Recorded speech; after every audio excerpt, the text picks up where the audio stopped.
हनुमान जी को राम जी ने अपने से श्रेष्ठ बना दिया। ऐसे हनुमंत लाल जी के चरणों में हम बारंबार नमस्कार करते हैं। बोलिए हनुमंत लाल जी महाराज की जय। उपस्थित सभी मातृशक्ति भगवत चरणानुरागी प्रिय भक्तों को जय श्रीमन नारायण, जय श्री कृष्णा, जय श्री राधे। साधना टीवी के माध्यम से आप सभी लोग जो आज सुंदरकांड की पावन कथा श्रवण कर रहे हैं, सभी को जय श्रीमन नारायण, जय श्री कृष्णा, जय श्री राधे, जय श्री सीताराम। अब प्रारंभ करते हैं। पूरे रामचरितमानस को आप उठाकर देखिए। रामचरितमानस में हर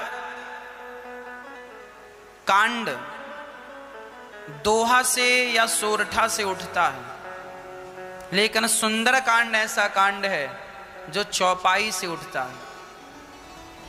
कोई सोरठा नहीं, कोई दोहा नहीं, चौपाई से, है ना। चौपाई से गोस्वामी जी ने से क्यों उठाया? इसलिए उठाया ताकि भगवान का काज हनुमान जी करने निकले हैं तो एक पल का भी विराम ना हो, विश्राम ना हो। दोहा अर्थात विराम, विश्राम, चौपाई अर्थात रफ्तार, चलते रहो। तो यहाँ विश्राम नहीं है। राम काज कीन्हे बिनु मोहि कहाँ विश्राम, यहाँ कोई विश्राम नहीं है। इसलिए यहाँ तुलसीदास जी ने भी विश्राम नहीं लिया, क्योंकि जितने जल्दी हो सके अब सिया की खबर लगनी चाहिए। सुंदरकांड की कथा में आपको सुनाऊं, उसके पूर्व छोटी सी संपूर्ण राम कथा सुना देता हूं। संपूर्ण राम कथा, उसके बाद सुंदरकांड आपको सुनाऊं। भगवान श्री राम दशरथ जी के पुत्र, 3 रानियां दशरथ जी की, कौशल्या, सुमित्रा, कैकेयी। 3 रानियों के 4 बेटे राम, लक्ष्मण, भरत, शत्रुघ्न। चारों ने जिसमें राम लक्ष्मण गुरु विश्वामित्र जी के संग गए और ताड़का का उद्धार किया। राम जी आगे गए, गुरु विश्वामित्र जी का यज्ञ पूरा किया। पश्चात राम जी आगे गए और सीता स्वयंवर में राम जी प्रवेश करते हैं, जहां राम जी बड़े प्रेम से सिया जी से विवाह करते हैं। माता सीता, भगवान राम सिया से विवाह करके जब विदा होकर सिया जी आई और राम जी बड़े प्रसन्न हैं, दशरथ जी बड़े प्रसन्न हैं। एक दिन दशरथ जी ने देखा कि मेरे कान के पास कुछ बाल पक गए हैं, तो मैं क्यों ना राम को राजा बना दूं, और बुढ़ापा आ गया सो भजन करने जाऊं। अभी विचार कर ही रहे थे, अच्छा विचार जागा ही था कि कैकेयी के कान मंथरा ने भर दिए और 14 वर्ष का वनवास मांग लिया। राम जी को स्वभाव देखिएगा, कल राजा बनना था ठीक 11:15 में, और उसी समय 11:15 में राजा ना बना के पिता दीन मोहि कानन राजू, मुझे पिता ने जंगल का राजा बना दिया, है ना। अब आज के बेटे के साथ पिता ऐसा कर दे कि बेटे से कहे कल तुम्हें हम राजा बनाएंगे, और कल आवे सो कह दे जाओ घर छोड़ के वनवास, तो बेटा कहेगा पिताजी पागल हो गए हैं। पर राम जी ने क्या किया? जो आज्ञा पिताजी, मैं तो आपका हूं, तेरे फूलों से भी प्यार और तेरे कांटों से भी प्यार, जहां तू रख हम तो वहां रहने को तैयार। राम जी चल पड़े वनवास, और जब राम जी वनवास गए, तमसा नदी के तट पर राम जी ने प्रथम रात्रि विश्राम किया, श्रृंगवीरपुर दूसरी रात्रि, और सुबह उठ करके गंगा के तट पर केवट से नाव मांगी। केवट ने राम जी को नाव पर बिठाकर पार लगाया। चित्रकूट में जाकर राम जी रहे। चित्रकूट में भरत जी आए राम जी से मिलने। पिता का संस्कार, राम जी के वियोग में दशरथ जी के प्राण निकल चुके थे। पिता कैसा होना चाहिए? दशरथ जी जैसा होना चाहिए, है ना। और जब राम जी से मिलने भरत जी आए और राम जी से कहा भरत जी ने कि हम आपके लिए जीवन भर जंगल में रहेंगे, आप हमारे लिए अयोध्या चलो। देखिए पुराने जमाने, उस जमाने का भाई कैसा था और आज के जमाने का भाई कैसा है। परिणाम, पहले के भाई ऐसे नहीं हुआ करते थे। आज वर्तमान में, प्रेजेंट में 2021 2020 में जैसे भाई आपको देखने मिल रहे हैं, आज के 50 साल पहले भी ऐसे भाई कम होते थे। क्यों? क्योंकि आज के 50 साल पहले रामचरितमानस घर घर पढ़ी जाती थी। जब हम छोटे थे ना मेरी माँ, हमारे गांव में, हम अपनी बात कर रहे हैं, हम जब छोटे थे हमारे गांव में सावन और भादों 2 महीने कंटिन्यू रामचरितमानस चलती थी। मंदिरों में माइक लग जाता था, पूरे गांव में चलता। 1 घंटा हमने पढ़ा, 1 घंटा आपने पढ़ा, ऐसी कंटिन्यू, है ना। आप जानते हैं ना, खंडित नहीं होती थी। आप आके पढ़ने लगे, फिर हम जाके पढ़ने लगे। पूरी रात 24 घंटे 2 महीने चलती थी और पढ़ने वालों की लाइन लगी रहती थी। और आज गांव में, आज वही गांव में, उसी गांव में अब जब रामचरितमानस होती है तो 24 घंटा की रामचरितमानस हो जाए तो पढ़ने वाले लोग नहीं मिलते कि चलो अखंड रामायण कर लेते हैं, जरा पढ़ने वाले मिल जाएं, पाठ करने वाले मिल जाएं, तो मिलते नहीं है साहब। अब तो पैसे दे के बुलाने पड़ते हैं, हाँ भाई जरा रामचरितमानस पूरी कर दो। पहले गांव के सभी लोग, सबको अधिकार होता था, सभी लोग आते थे और पढ़ते थे रामचरितमानस। रात को 12 बजे लोग आ जाते थे, 4-6 लोग पूरी रात पढ़ने के लिए। 1 घंटा तुम, 1 घंटा हम, ऐसे में रात गुजर जाती थी 4-6 लोगों में। सवेरे 4 बजे से फिर दूसरे लोग आने लगते थे। ऐसे रामचरितमानस का पाठ। पहले लोग रामायण, हमारे गांव में एक आदमी था, अनपढ़ था, साइन करना नहीं आता था, पर रामचरितमानस पूरी याद थी। कैसे याद कर लिया? सुन सुन के। इतनी अधिक रामचरितमानस होती थी घर घर में, गांव गांव में, कि लोगों को सुन सुन के सब कुछ याद हो जाता था। इतना अधिक होता था। और अब वो अधिकता बिल्कुल ना के बराबर हो गई। तो पहले का भाई भी अच्छा था, जो अपने भाई के साथ भरत जैसा प्रेम और राम जैसा व्यवहार करता था। आज का भाई तो रावण जैसा हो गया, जो भाई को लात मार के घर से निकाल देता है। तब के भाई राम जैसे और भरत जैसे थे, आज के भाई रावण जैसे हो गए। इसलिए संस्कार कहां से बनेगा मेरी माँ? रामचरितमानस से बनेगा। इसलिए संपूर्ण राम कथा पढ़ा करो। और ये जो भरत प्रसंग है रामचरितमानस में, भरत मिलाप है, यह भरत मिलाप अयोध्या कांड में है।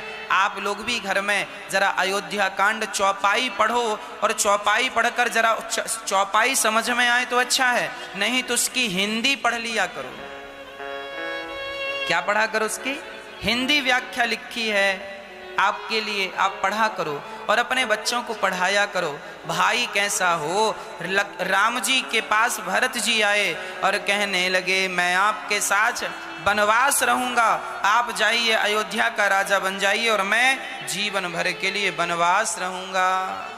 गुरु वशिष्ठ जी ने कहा कि भरत तुम राजा बन जाओ, क्योंकि तुम्हारे पिता ने यही वरदान दिया है तुम्हारी माँ को कि राम को 14 साल का वनवास और भरत को राज्य तिलक, तो पिता की आज्ञा का पालन करो। भरत जी कहते हैं मैं नहीं मानता अपने पिता की बात।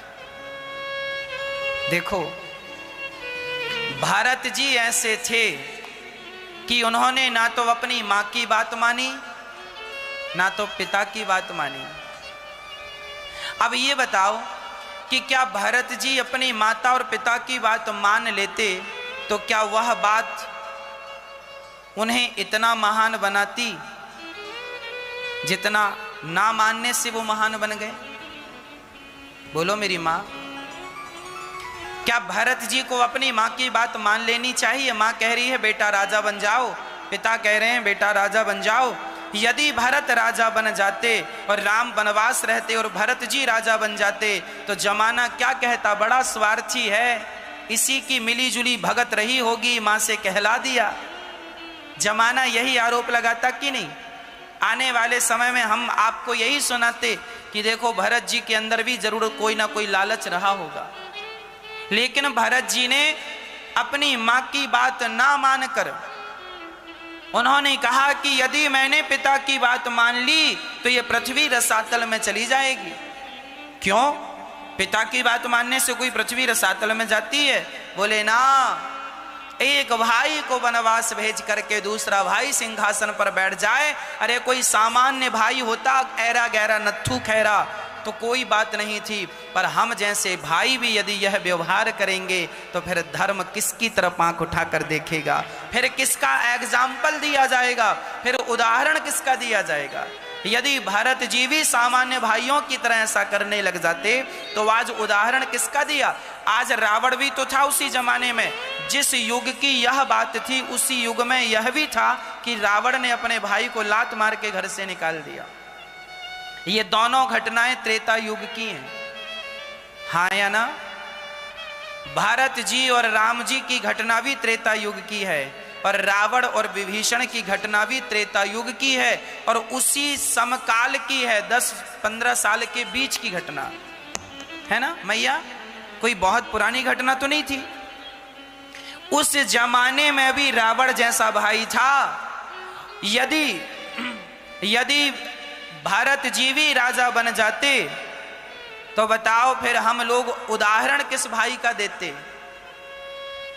बताओ फिर समाज में हम किसका उदाहरण देकर समझाते कि भाई हो तो ऐसा, फिर नाम किसका लेते? अभी तो नाम ले रहे हैं कि भाई हो तो भरत जैसा, अभी हम ये नहीं कह रहे हैं कि भाई हो तो रावण जैसा, क्योंकि रावण भाई कहलाने के योग्य नहीं, लात मार के निकाल दिए। यदि भरत जैसे लोग भी सिंहासन पर बैठ जाते तो आने वाला युग उदाहरण किसका देता। इसलिए प्रार्थना करता हूं आप भी कुछ ऐसा कर जाइएगा कि आने वाली आपकी पीढ़ी आपका उदाहरण दे सके। देखो हमारे अपनों ने हमारे साथ अन्याय किया है, अन्याय नहीं किया। अरे बेटा किसी का उदाहरण ना दे, अपने बाप का उदाहरण दे दे। बाप को ऐसा होना चाहिए बेटे की नजर में कि वो किसी और का एग्जाम्पल ना देकर अपने पिता का एग्जाम्पल दे। देखो स्ट्रगल हो तो मेरे पिता जैसा, सफलता हो तो मेरे पिता जैसी, और काबिलियत हो, योग्यता हो तो मेरे पिता जैसी। आप अपने बच्चों के लिए खुद गुरु बन जाइएगा, उन्हें किसी से सीखने की जरूरत ना पड़े, आप ही उन्हें सब कुछ सिखा दीजिएगा। यदि आपके अंदर इतनी काबिलियत हो तो आप अपने आप को साबित कर लीजिएगा। लेकिन सारी जिंदगी में लोग साबित ही तो नहीं कर पाते अपने आप को, अपने चरित्र को, अपने व्यवहार को, अपने स्वभाव को साबित ही तो नहीं कर पाते। इसलिए भारत जैसा भाई भी यदि गलत निर्णय लेगा तो पृथ्वी उसी भाई पर तो टिकी है। आज ये पृथ्वी कुछ अच्छे लोगों के बल पर ही तो टिकी है, और वो अच्छे लोग भी गलत हो जाएंगे तो बताओ ये पृथ्वी किस बल पर टिकेगी। तो मेरी मां यदि सब ही गलत हो गए तो बताओ ये पृथ्वी रोएगी कि नहीं। इसलिए जमाना गलत हो जाए पर तुम गलत ना होना। जमाना चोरी करता है, करने दो, तुम ना करना। जमाना झूठ बोलता है, बोलने दो, तुम ना बोलना। क्योंकि ये पृथ्वी तुम जैसे कुछ लोगों के बल पर टिकी हुई है, ना जाने कब की रसातल में चली गई होती। सारी दुनिया चरित्र बिगाड़ रही है, बिगाड़ने दो, तुम ना बिगाड़ना। जमाना कुछ भी कर रहा है, करने दो, हम ना करें। क्योंकि आज ये पृथ्वी उनके बल पर नहीं, तुम जैसे सत्यवादियों के बल पर टिकी हुई है। इसलिए भारत जी ने कहा मैं राजा नहीं बनूंगा, मैं अपने भाई से मिलने जाऊंगा। और क्या भाई का प्रेम था, आप सबने देखा, सुना, जाना। भैया से कहा कि हमें अपनी चरण पादुका ही दे दो, और भरत जी चरण पादुका लेकर के चलने लगे। राम भक्त ले चला राम की निशान। जब राम जी के चरण पादुका भरत जी लेकर चले, सारा जमाना कहने लगा वाह, पता नहीं अब इस धरती को ऐसा भरत जैसा भाई कब नसीब होता। ये पृथ्वी माता भी ना, तुम्हारी जो माँ है ये पृथ्वी, हमारी ये जो माँ है पृथ्वी, ये भी भरत जैसे भाइयों के लिए रोती है। कब आएगा भी ये भाई लौटकर इस धरा पर।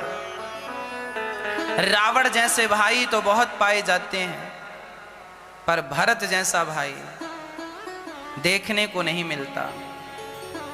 आज भाई को भाई लात मारने को तैयार तो है साहब रावण बनकर, पर भाई को भाई वनवास पहुंच जाए लेने के लिए, भैया मैं तुम्हारे बदले सारा कष्ट तुम्हारा उठाऊंगा, मेरा सुख तुम ले लो और तुम्हारा दुख मैं लिए लेता हूं। ये बात कहने वाला भाई अब पता नहीं आखिरी बार इस धरती को कब नसीब होता। याद रखना, युग बीत गए, त्रेता से द्वापर निकल गया और ये कलयुग निकला जा रहा है, लेकिन अभी तक वो भाई दोबारा इस धरती को नसीब, युग बदल गए पर ऐसा भाई नहीं मिला। प्रार्थना करता हूं तुम भरत ना बन सको तो ना सही, पूरे भरत ना बन सको तो 10% ही बन जाओ, 10-20% ही भरत जी के आचरण उतार लो और ईश्वर की नजर में ठीक ठीक से हो जाओ। अब राम जी वहां से चित्रकूट आए जहां रावण ने सिया मां का हरण किया, और सीता मां को खोजते हुए राम जी आगे गए जहां जटायु पर कृपा हुई। जटायु ने माता सीता की रक्षा के लिए अपने पंख खड़े कर दिए और जटायु की क्रिया करके राम जी शबरी मां से मिले, और उसके बाद राम जी सुग्रीव से मित्रता कर बाली को मारकर राम जी अब हनुमान जी को भेज रहे हैं कि जाओ, रावण नाम का व्यक्ति सिया को चुरा ले गया है, जाओ जरा सिया का पता लगाओ। सुग्रीव ने चारों दिशाओं में पूर्व पश्चिम उत्तर दक्षिण में अपनी सेनाएं भेजी, तब दक्षिण दिशा में हनुमान जी को, अंगद जी को, जामवंत जी को भेजा, और जब समुद्र के तट पर खड़े हुए हनुमान जी कुछ समझ ना पाए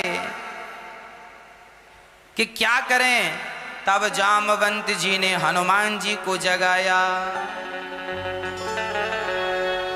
पवन तनय बल पवन समाना, बुद्धि विवेक विज्ञान निधाना, कवन सो काज कठिन जग माही, जो नहीं होय तात तुम पानी, राम काज लग तब अवतारा, सुनतहि भयउ पर्वताकारा, कनक बरन तन तेज विराजा, मानहु अपर गिरन कर राजा।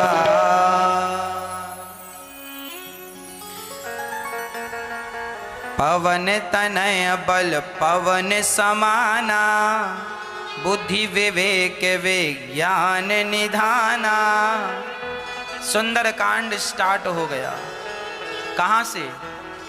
सुनो, यहां से हुआ। देखो, जब समुद्र को पार करने की बात आई कि सिया समुद्र के पार हैं, कौन जाएगा, तो अंगद जी बोले मैं जा तो सकता हूं पर वापस आ नहीं सकता। फिर कौन जाएगा? सबको लगा अब तो मर जाना अच्छा है, अब तो देखो हमें सीता नहीं मिलेंगी, और सुग्रीव ने कहा है कि सिया नहीं मिली तो हम तुम सब खाली हाथ आओगे तो मार दिए जाओगे। अब सब रोने लगे कि देखो मरना दोनों तरफ से है, आगे समुद्र है, सिया का पता लगा नहीं सकते, और वापस गए तो भी मरना। धमकी मिली है राजा सुग्रीव ने कहा मारे जाओगे, खाली हाथ मत आना।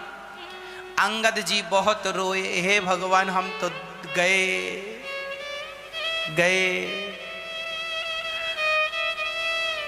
है ना, अंगद जी बहुत रोए।